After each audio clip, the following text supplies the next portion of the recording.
What is good, family? Drake is looking completely pathetic right now because he is spending his nights liking conspiracy theories on the timeline. He simply cannot handle Kendrick Lamar sitting on a throne that no amount of OVO stimulus can touch. It is pure nasty work to watch a grown man who once owned the charts get reduced to clicking like buttons on random Canadian podcasts just to feel relevant again. I'm just gonna give you the facts, no bias, no crazy conspiracy theories, but we gotta think a little bit, because I believe there's a chessboard that we have to examine. Between July 15th and July 20th of 2026, the boy was out here endorsing a theory that Kendrick is just a puppet for Jay-Z. The clip he liked claims the entire historic beef we saw during 2024 and 2025 was actually a corporate play orchestrated by Roc Nation to fix the pecking order in the music business. Drake wants to sell this narrative that the culture did not actually pick Kendrick, but instead a group of suits in a boardroom decided to humiliate him for business reasons. He is reaching for anything to make his loss feel like a conspiracy instead of acknowledging that he got clinically demolished. Drake is trying to weaponize a March 2026 interview where Jay-Z told GQ that the whole feud was a step backward for the genre. And anytime something happens with Kendrick Lamar, especially something that happens in a mysterious way, theories begin to fly and fly fast. In order to do this fairly and properly, I have to explain this from multiple perspectives and the way that they saw things. He wants his fan base to believe this is some smoking gun, proving the industry manipulated the outcome behind the scenes. The real truth is that Drake is just hurt that Kendrick has all the cultural momentum after that massive Super Bowl 59 performance. He is attempting to frame the success of Kendrick as a handout from Jay-Z because that is easier than admitting the West Coast is currently running the show. This puppet narrative is the ultimate coping mechanism for a man who realized the industry does not belong to him anymore. He is trying to invalidate everything Kendrick built by making it look like a corporate strategy rather than a cultural movement that left Drake in the dust. I'm just gonna give you the facts, no bias, no crazy conspiracy theories, but we gotta think a little bit, because I believe there's a chessboard that we have to examine. So shortly after, Luther and Not Like Us were both re-uploaded to YouTube and other DSPs, but there's one key difference that you're going to find at the bottom of Not Like Us. The most hilarious part about this whole pawn theory is that the actual numbers tell a completely different story that Drake is desperately trying to ignore. Kendrick Lamar officially destroyed the OVO narrative for good at the Grammy Awards on February 1st of 2026. He reached a career total of 27 wins, which makes him the most awarded rapper in the history of the Recording Academy. The wildest part is that he actually surpassed Jay-Z to take that title. If we are supposed to believe Kendrick is just a puppet for Jay-Z, it is a very strange situation where the puppet decides to snatch the records of the master and sit on his head. It would have to be Bugs Bunny in general. I like him because he was clever, he was witty, you know, and he defeated all his opponents with wit, cleverness. He was genius. Jay-Z was the king of the Grammys for a long time, but Kendrick walked in there and took the crown on his own terms. This historic 2026 sweep was built on the foundation of the GNX album that Kendrick surprise released on November 22nd of 2024. That project was the catalyst for everything we see now, and the Recording Academy recognized that brilliance by giving him Best Rap Album and Record of the Year for the track Luther featuring SZA. These are not participation trophies or industry handouts because you do not get 27 Grammys just by having friends in high places. It would have to be Bugs Bunny in general. I like him because he was clever, he was witty, you know, and he defeated all his opponents with wit, cleverness. He was genius.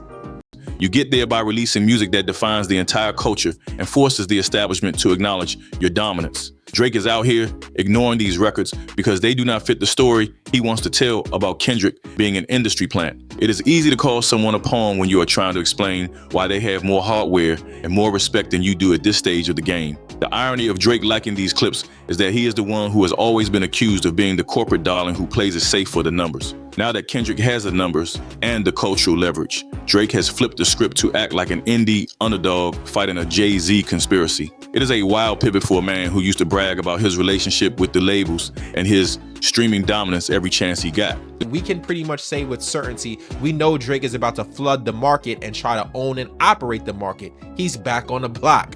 But Kendrick Lamar and PG Lang do have something up their sleeve because, again, I told you they're in a 4-year plan. The 2026 sweep proves the output from Kendrick is consistent and the quality is undeniable, while Drake is left scrolling through podcasts looking for a reason to explain why he is in second place. Kendrick is moving with the weight of the culture behind him, And no amount of social media activity from Toronto is going to change the fact that the pecking order was reset by the man with 27 trophies on his shelf. Drake is spending his time patrolling the internet for validation and making excuses for his decline, while Kendrick is creating art that moves the culture without begging for attention. On July 19th of 2026, we got a real look at what he has been cooking when Gilga Radio debuted a snippet of a new track called How to Pray.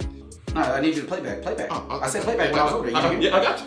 Not some corporate rap record designed by a committee to move units or satisfy a label head in New York. It is a high concept collaboration with Amber Mark and DJ Dahi that feels more like a soul searching experience than anything we have heard in years. This snippet completely kills the pawn theory because it ignores the actual relationships Kendrick has built over the last decade. DJ Dahi is a longtime collaborator who has been in the trenches with him for years, and he is finally preparing to release his own debut album titled Black Boy Alternative on August 28th of 2026. If Kendrick was just a tool for Jay-Z, he would not be spending his creative energy helping his day one producers build their own legacies on experimental projects that have nothing to do with the Rock Nation. The lyrics in this new snippet tell the whole story of where Kendrick is at compared to where Drake is stuck. When he says reciprocation and we live in the satisfaction, it is a clear sign that he is at peace with his journey and the energy he is putting into the world. He is not out here chasing ghosts or liking conspiracy clips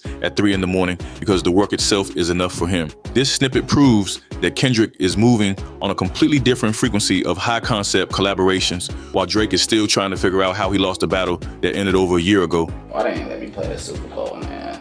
Come on, Weezy, shake that off. Like, you remember that legendary run we had when we had, Ransom and Miss Me? Somebody tell me what's really going on. His consistent output with guys like DJ Dahi and his work with Baby Keem on tracks like Good Flirts shows that he has built his own ecosystem.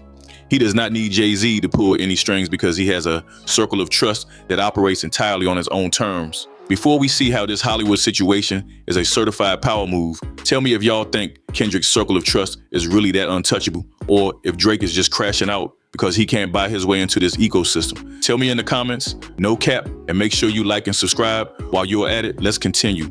Before we move on and see how this Hollywood situation is actually a massive power move, I want you to tell me in the comments if you think Drake is just salty about those 27 Grammys, or if he actually believes this conspiracy theory. Drop your thoughts below, no cap, and make sure you like and subscribe while you're at it. Let's continue. The situation with the Whitney Springs movie is another huge piece of evidence that the porn narrative is total shit. We are talking about a film project co-produced by PG Lang and the creators of South Park, which is a wild pairing that corporate suits would never sign off on if they wanted a safe bet. The timeline of this project has been all over the place, originally set for July 4th of 2025 before getting pushed to March the 20th of 2026. And so this really just confirms for me that this is a label back-end issue. I don't think there's any grand conspiracy theory, but it is a little fishy, I will say that. As of July 2026, the movie is delayed indefinitely, and the reason is not because some master told him to wait. Kendrick is a boss who realized his Grand National Tour was grossing $358.7 million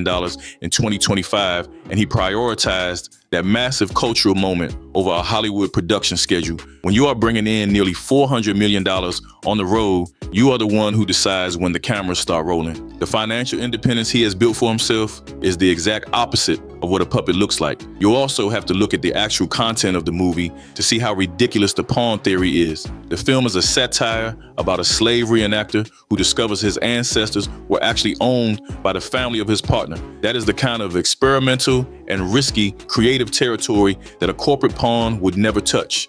I'm just gonna give you the facts, no bias, no crazy conspiracy theories, but we gotta think a little bit because I believe there's a chessboard that we have to examine. So shortly after, Luther and Not Like Us were both re-uploaded to YouTube and other DSPs, but there's one key difference that you're going to find at the bottom of Not Like Us. Pawn plays it safe and does what the industry expects to maintain the status quo, but Kendrick is out here working with Matt Stone and Trey Parker to make a movie that will probably offend half of the industry. That is not a strategy designed by a boardroom to restore a pecking order, but a creative risk taken by a man who has enough money and respect to do whatever he wants. Drake is trying to frame Kendrick as a managed asset because he cannot handle the fact that Kendrick is an independent force who outplayed him while making art. that is actually challenging the world. Kendrick is the one setting the schedule and deciding the stakes, while Drake is left watching from the sidelines and hoping a new theory will save his reputation. Drake is basically playing chess against his own shadow and losing because this whole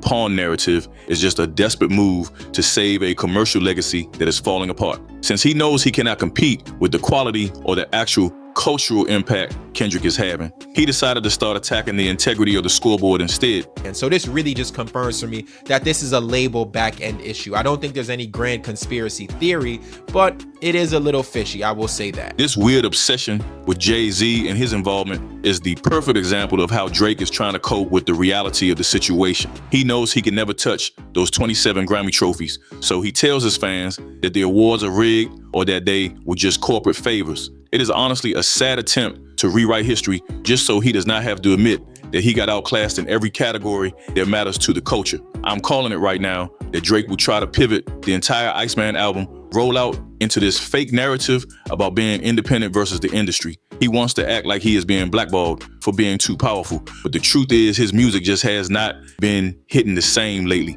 That is the classic move from a fallen king who would rather burn the whole kingdom down than admit he lost his crown in a fair fight. Kendrick does not even need to mention his name ever again because he is already coming off a $358.7 million tour gross. While Kendrick is leading the record books and winning the war, Drake is the only one who needs conspiracy theories and imaginary beef to stay in the headlines. This whole pawn conversation is some of the nastiest work we have ever seen in hip-hop because it tries to rob a black man of his hard-earned wins. Kendrick Lamar did not beat the record set by Jay-Z because of some secret boardroom meeting. He did it because he has a pen that nobody else can match.